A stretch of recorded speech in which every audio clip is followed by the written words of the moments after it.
everybody. Hi, it's Becky from powertoolswiththread.com. That's my blog. I am getting ready to begin stitching the Kimberbell Cuties Table Toppers Volume 2. And I just wanted to give you a glimpse into how I do it, how I do my process so that it is efficient and life is a little bit easier. Before I even start, what I'm going to do is I'm going to take the files on the CD in the book and I'm going to move them to my laptop. And that's going to make life a lot easier so that I don't have to keep referring back to the CD in the book. The more you handle it, you can get it damaged or scratched or lost, which happens. And it's just simpler to put those files on your laptop or whatever computer you're using and use those files as your source files each month. Now, if your laptop is like mine, or if you are using a desktop, it probably has a CD tray in that big tower. But I have a laptop, and a lot of laptops do not come with CD drives in them anymore. And so you would need what is called an external CD drive. And I have this one in my Amazon store if you are in need of one. This one is by Dell. I trust it. I worked for the Air Force in computer security for 17 years.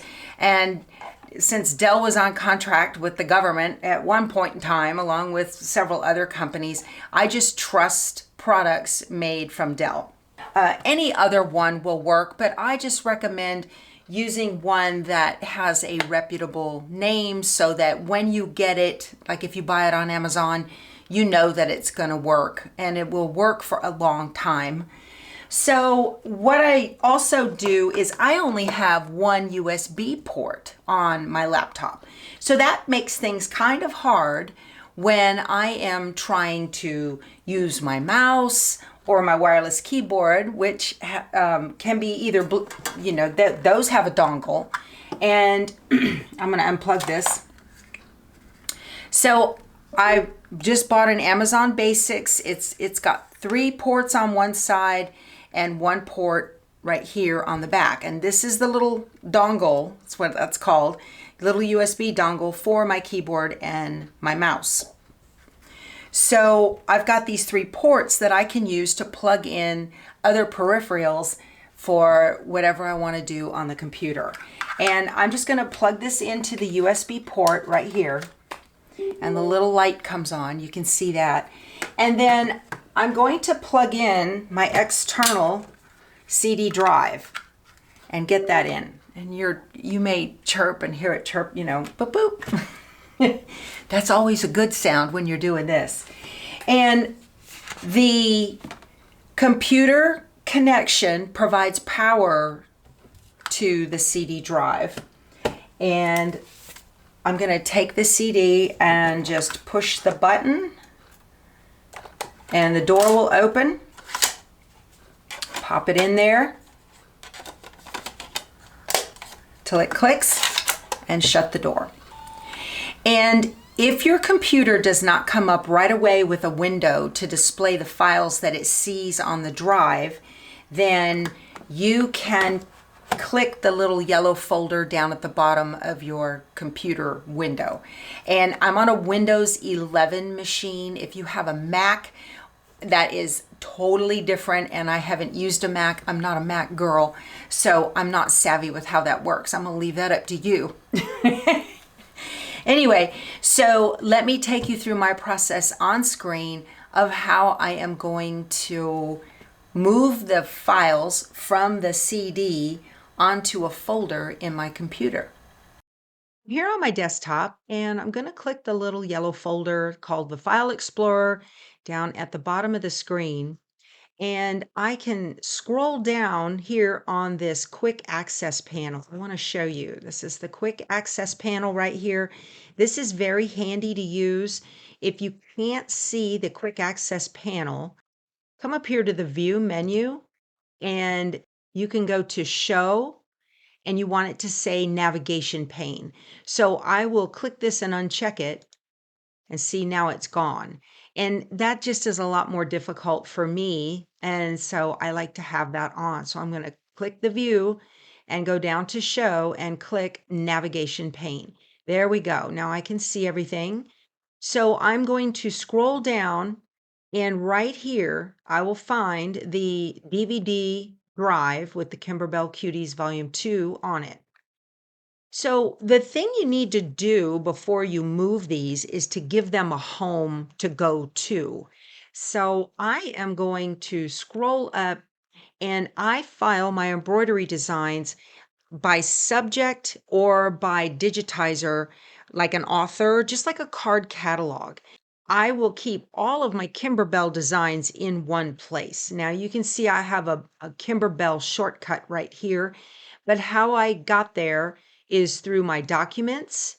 And then I scroll down to embroidery, which I also have a shortcut right here for embroidery. I'm going to double click this. And then I will scroll down. These are all of the subjects that I have for my embroidery designs. I think I've got one or two, right? And I'm going to scroll down to Kimberbell. Okay. Now, here I have got like Cuties table toppers. All right. So this one is actually volume 1. So I'm going to rename it. I'm just going to make sure it's highlighted and right click.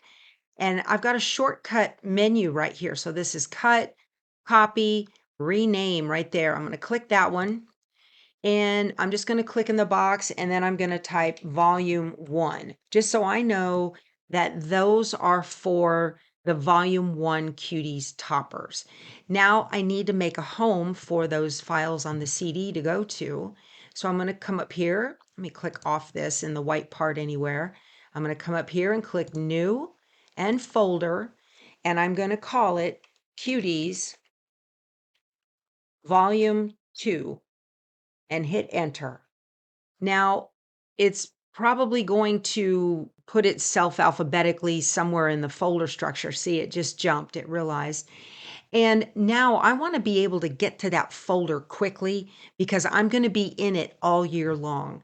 So I am just going to come over here and grab it. I'm going to click on it one time, and I'm going to drag it probably right below Kimberbell. And see that black line? This is where you can determine where you want the folder to go. So I'm going to put it right there and let go.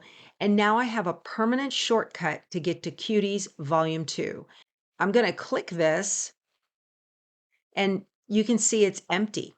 So let me come back down to my DV drive. Do I have that window open? I do not. Okay. So hovering over this, I'm going to right click on it, and I'm going to tell it open in a new window.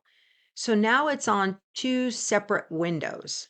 This is the easiest way to do this. I'm going to click one. I'm going to hold down the control key and click the second one and just drag them over and let them copy. You're not going to cut, it's just going to copy. Okay. And then just to make life even easier, I'm going to go into this folder because I want to save clicks. And I'm going to get my PES files for my embroidery machine. I'm going to Control A to select all. And I'm going to, you can either cut or copy them. I'm going to right click. Here's that shortcut menu and go copy.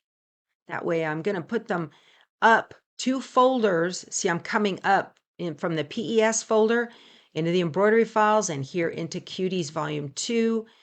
Left click anywhere in the white part and then right click, and there's my paste right there. So that's going to make life a lot easier when I want to get to, let's say I'm anywhere on my computer, I can just jump over to Cuties Volume 2, and there are all the files that I need right there just within one click. Just makes life so much easier when I'm going to be in here all the time getting to these files. Okay, this part of the video is for people who are really new to Kimberbell and they may have never done a Kimberbell project before, but I'm going to take you through this step by step and try to explain what the symbols mean and the things you're going to need and whatnot. It can seem a little overwhelming at first, but it's really very simple once you understand the methodology. Okay, so when you first open the Cuties Volume 2, you will see that you get the design CD. So it comes with this. You get a pretty picture on the inside cover to tell you what everything is going to look like. This month for January, so you get a big picture of what it's going to look like, but what I want you to pay attention to is I want to dissect the design and let you know that every single month is going to be the same. So when you break the design apart, you've got a 4 patch in the middle and it's set on point, all right? So this is a 4 patch and these are applique. And we'll go through all of this, how to create these lazy daisy designs. Then there is an inner border all the way around the 4 patch. There are 4 triangles to square it out. And then you have outer borders with cornerstones. Every single month is going to be built exactly the same. They're all alike.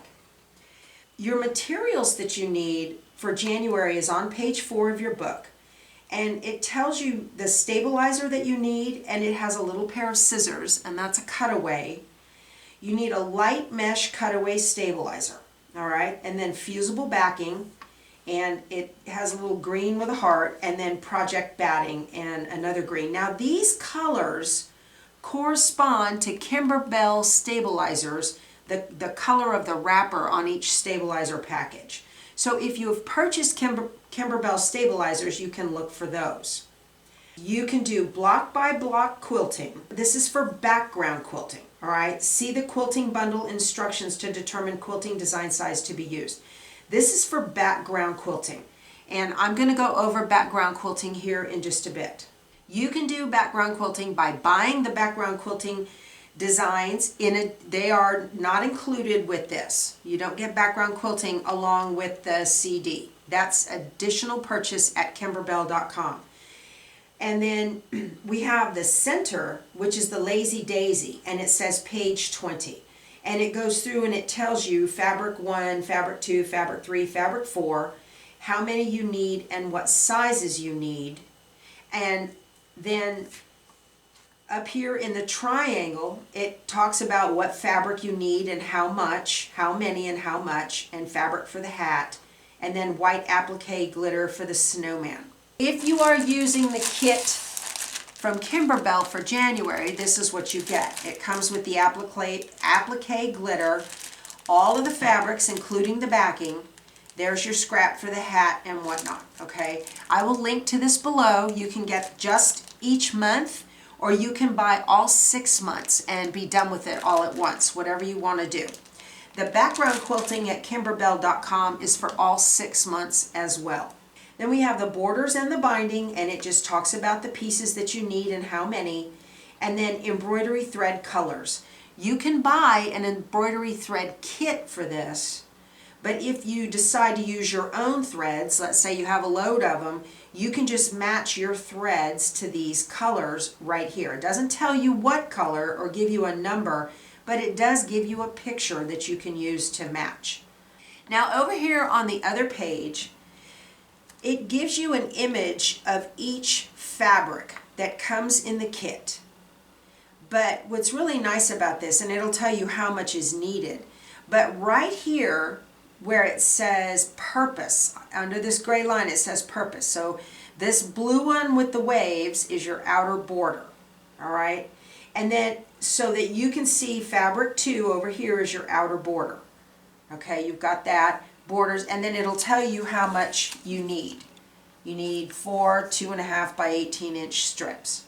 So then down below all of these, they have each fabric listed with it's color coded with a picture of each fabric, and then they give you line cutting diagrams to tell you how to cut the fabric so that you make sure that you have enough. Now you need to pay attention to the fact that the outer border is a directional fabric, and it tells you how to cut those, and it says directional fabric right here. So this talks about the materials that are needed right here on page 4 and 5 for January, the threads you need, everything that you're going to need, and tells you how to cut out your fabric. Okay, now hop over to page 20, and we're going to get to how to put together the centers. So up until page 20, it's going over each month the materials that you need for each particular month. So we don't need to pay attention to those until we get to that month. So for page 20, when we get here to 20 and 21, it talks about how to go through and build each one of these blocks. You get the instructions for one, and you need to make a total of 4, okay, to build that 4 patch in the middle. And you can go back and forth where it says fabric 1 and you're not sure what that is for the background. You can jump back over here and see under the purpose column that this blue fabric is used for the Lazy Daisy background. You're going to do the same thing in June. So this is practice for June, and it gives you the instructions right there. It gives you your stabilizers that you need and your fusible backing. And then it talks about the block by block quilting instructions, how to background quilt these. If you want to background quilt, you would do that before you did any kind of applique on the block. Now what I'm going to be doing, I'm going to be using Kimberbell's, I didn't buy the background quilting, I'm going to be using Kimberbell's clear blue tiles.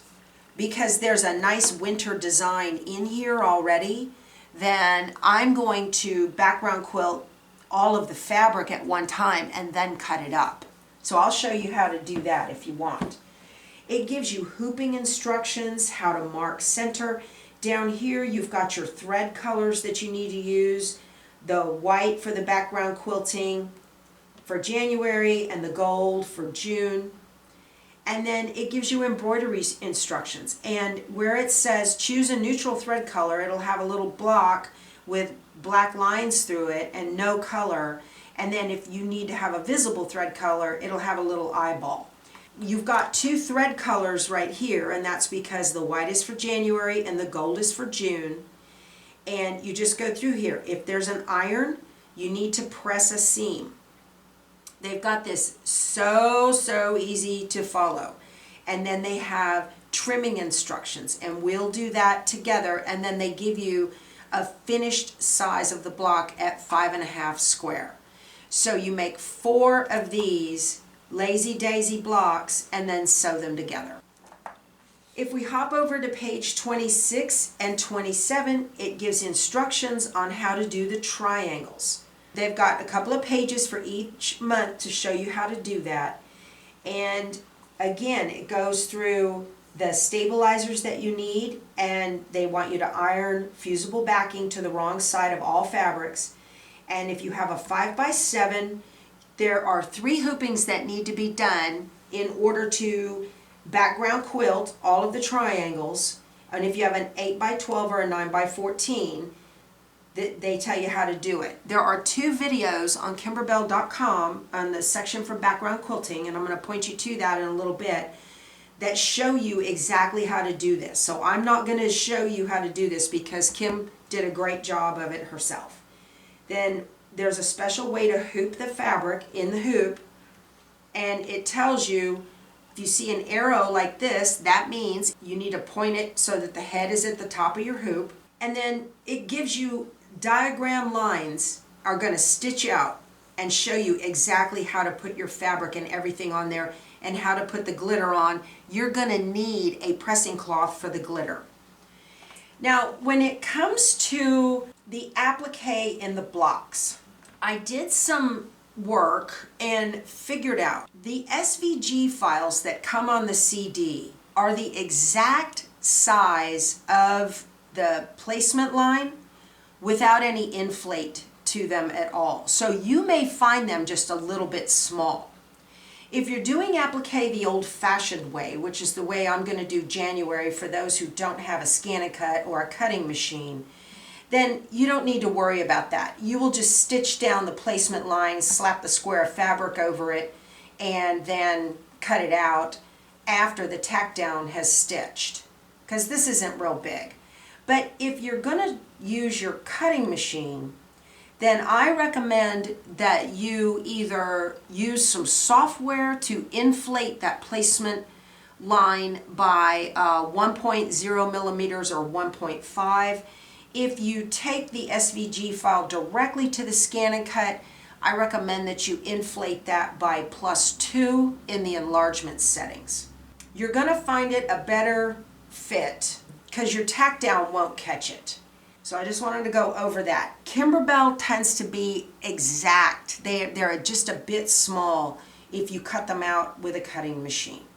Okay, so the way I'm going to do this is I'm going to background quilt the entire square of the fabric that makes up the triangles, and then I will cut that square diagonally twice after it is quilted, and then use those to then stitch the snowman with the skis.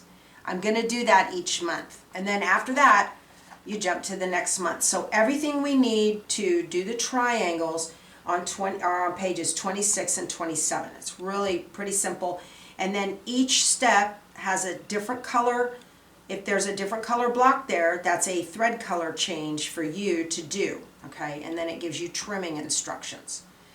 All right, and then the end, what we're going to do, if you jump over to page 40 and 41, is they give you instructions on all of the materials that you need, and these are your border blocks and your corner blocks and all of this, but they tell you to sew together the Lazy Daisy 4 blocks into a 4 patch, add your inner borders, top, bottom, side, side, add your triangles, top, bottom, side, side, and then add on your outer borders, top, bottom, side, side.